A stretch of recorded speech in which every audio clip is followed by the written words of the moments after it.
لو أنزلنا هذا القرآن على جبل لرأيته خاشعا أنزلنا هذا القرآن على جبل لرأيته خاشعا أنزلنا هذا القرآن على جبل لرأيته خاشعا متصدعا من خشية وتلك الأمثال نضربها للناس لعلهم يتفكرون.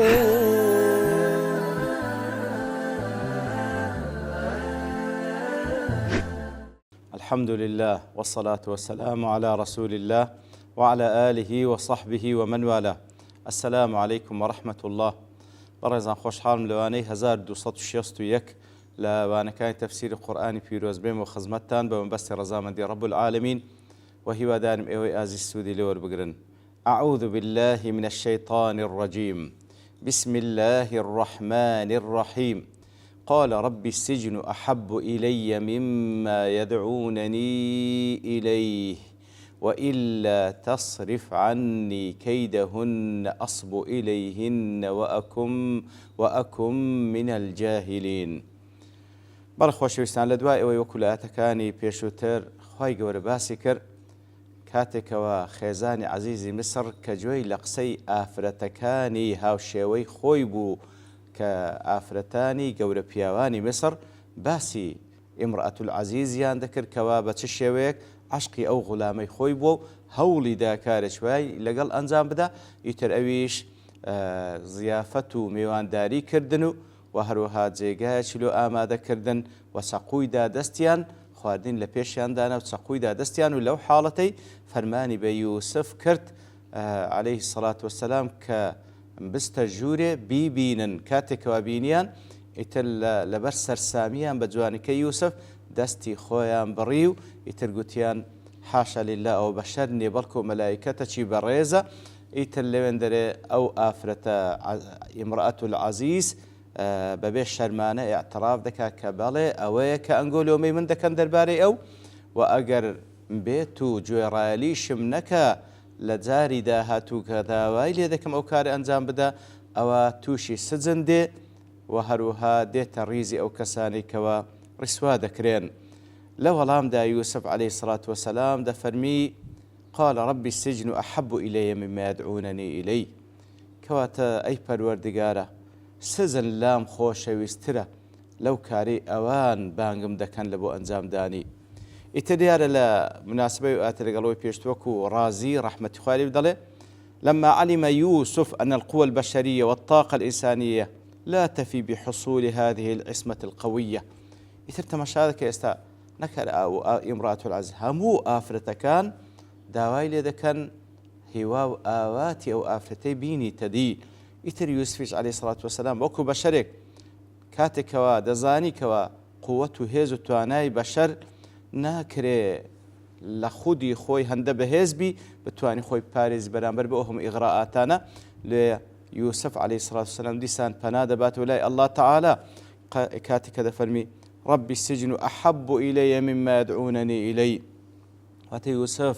تەضەڕوع دەکا و دەپاڕێتەوە لە پەروەردگاری و دەفەرمی ئەی پەروەردگارە دخول السجن وتحمل مشاقه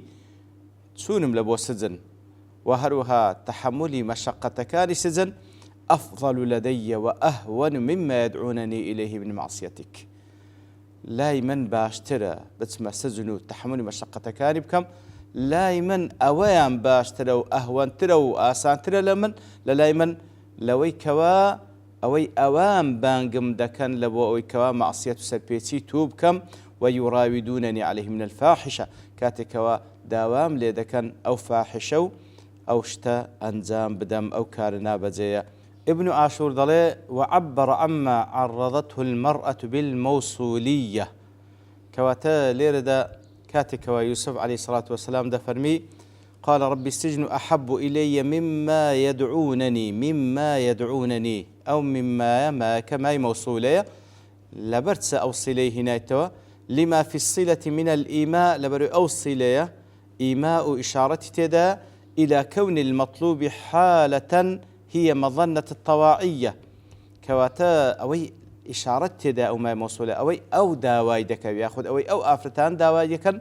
حالتك براستي قماني أوي لذلك كإنسان جهرايليان بكا لأن تمال الناس على طلب الشيء كاتك وخلكانك هموي متفقا لسد داواكاريك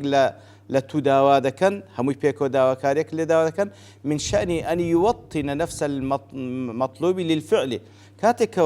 مجموع آفرتك بيكو أو داواكاريا دكن لوانيا إهندي كوا مطلوبك كواتا يوسف عليه الصلاة والسلام لوانيا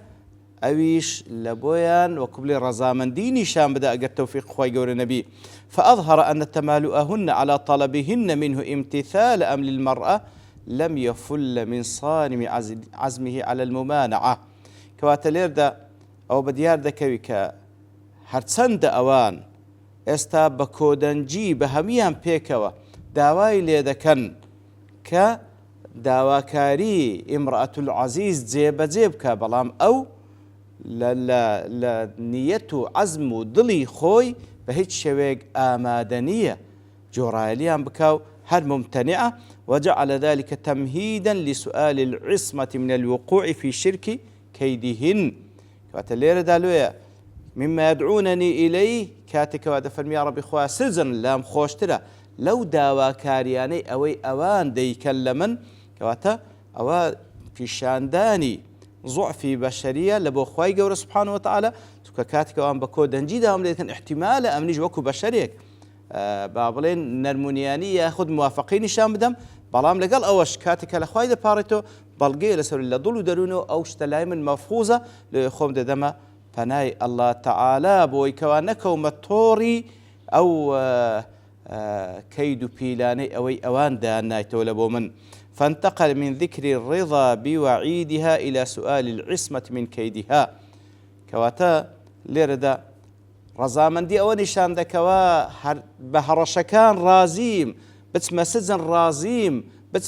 بتسم بابني إيش وآزار سزن بتشيشم بلام ولامو بابني استجابم لبو أو كيدو بيلاني نقول نبي تنكوادا تاني توشي معصية بكن ابن عاشور دلي وأسند فعل يدعونني كاتك دلي يدعونني مما يدعونني كاتب جمع دلي أوان بانقم دكن طبعا ضميري جمعة ما بس شيء أو آفرتانك كبيكو اليوم داو دكن مع أن التي دعته امرأة واحدة مع العلم يك آفرتك وامرأة العزيزة داوالي ذكا لبرت سيدي بجمع دلي إما لأن ذلك الدعوة من رغبات صنف النساء يعني لبر أويك أو ليم داوا ذكا أو رغبي بعبرين جمعي آفرتان وتبع عام آفرتان أو رغبتان هي فيكون على وزان جمع الضمير في كيدهن كواتا لسروي اعتباري كوا أو ليم داوا ذكا رغبتي بعام آفرتان وإما لأن النسوة اللاتي جمعتهن امرأة العزيز لما سمعن كلامها تمالأنا على لؤم يوسف عليه السلام وتحريضه على لوم يوسف عليه السلام وتحريضه على إجابة الداعي والتحذير من وعيدها بالسجن كواتا يان أوتا ما بستكلير أويا كاتك وافرتان بتساي خوان جواني يوسف يان بيني او جا بيك وهمي متفق من لسر لو ما كردن وقلي كردن ليوسف وهانداني يوسف لو يكوا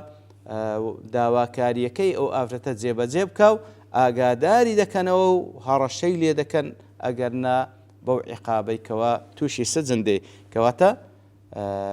والله اعلم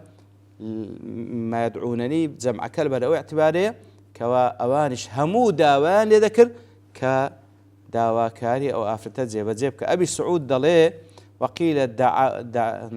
دعونه إلى أنفسهن أو رأي الشيء نكهر داوان كر كوا داواكاري أو آفرتا جيب كبالكو همويان داوان لكر كأوكار لقليان أنزام بدا صعدي دلي هكذا ينبغي للعبد إذا ابتلي بين أمرين أبو الشيوية بەندە کاتێک تاقی کرایەوە لە نێوان دوو حاڵەتدا یان ئەو تا مەعسیەتێک ئەنجام بدە یان ئەوە تا عقوبە و سزایەکی دنیەوی وەربگری أن يختار العقوبة الدنيوية. أصل وایە أو بەندەیە مادام ابتلاكرا تاقیکراوە لێوان ئەو دووشتە یا مەعسیەت ئەنجامدا یان عقوبەیەکی دنیەوی با عقوبە دنیەویەکەی هەڵبژێری لەسەر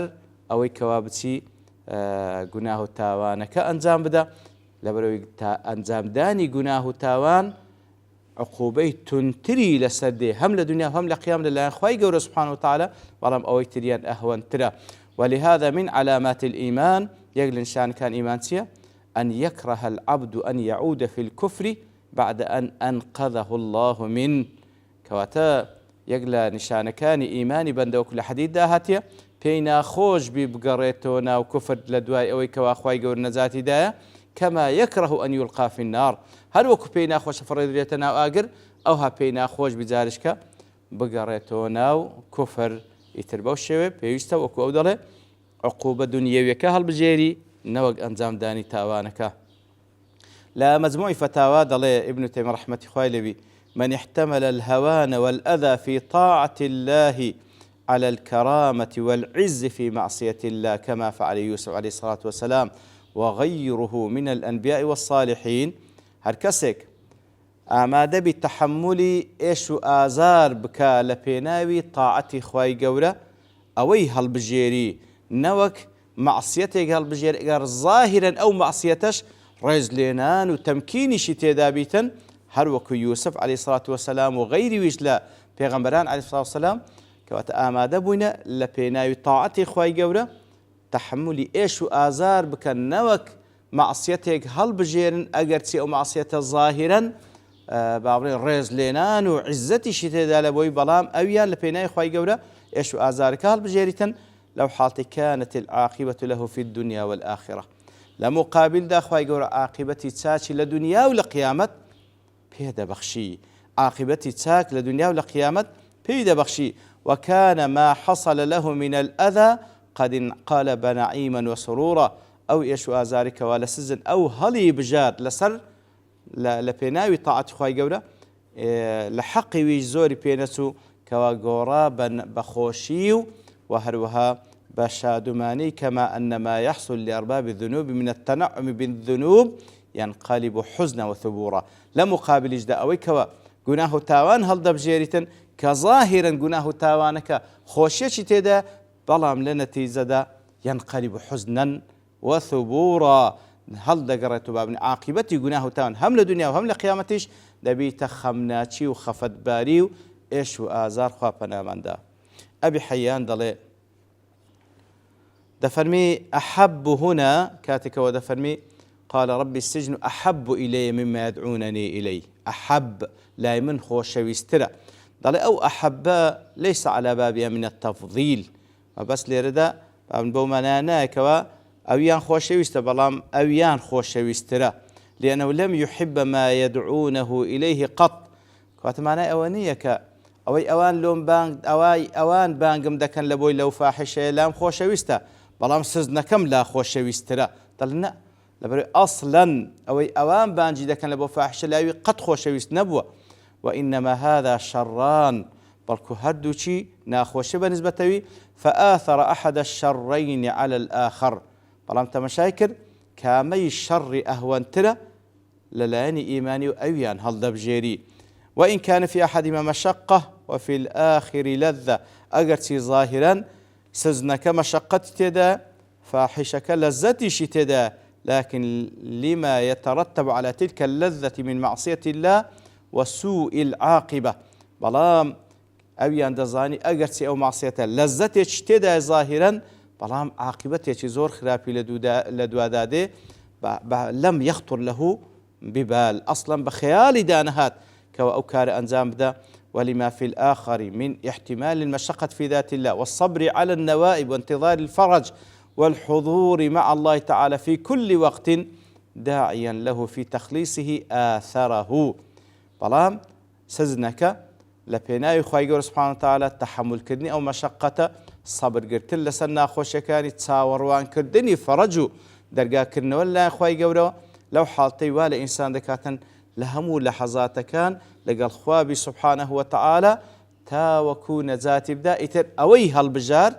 ثم ناط العصمة بالله واستسلم لله ئیتر عسمەتی هەر داوە دەست خی گەورە سوبحانەهو وتعالا داوای لەوی کرد و خۆی تەسلیمی خی گەورە کرد وەکو باقی پێغەمبەرانی دیکە وأنه تعالى لا يصرف السوء إلا هو بەڕاستی هیچ کەسێک ناتوانی خراپەت لێ دوور بخاتەوە مەگەر الله تعالى نبی سبحانه وتعالى. بەڵێ خۆشەویستاییتر دیارە ئاەتەکە بەشی تری مای تێدا باز بکەین بەڵام لە بەرتەوابوونی کات دەوەستین بە پشتیوانی الله تعالى لەوانەی داهاتوو دێنەوە خزمەتی. وصلى الله وسلم على نبينا محمد وعلى آله وصحبه أجمعين وآخر دعوانا أن الحمد لله رب العالمين. لو أنزلنا هذا القرآن على جبل لرأيته خاشعا أنزلنا هذا القرآن على جبل لرأيته خاشعا أنزلنا هذا القرآن على جبل لرأيته خاشعا متصدعا من خشية الله. وتلك الأمثال نضربها للناس لعلهم يتفكرون.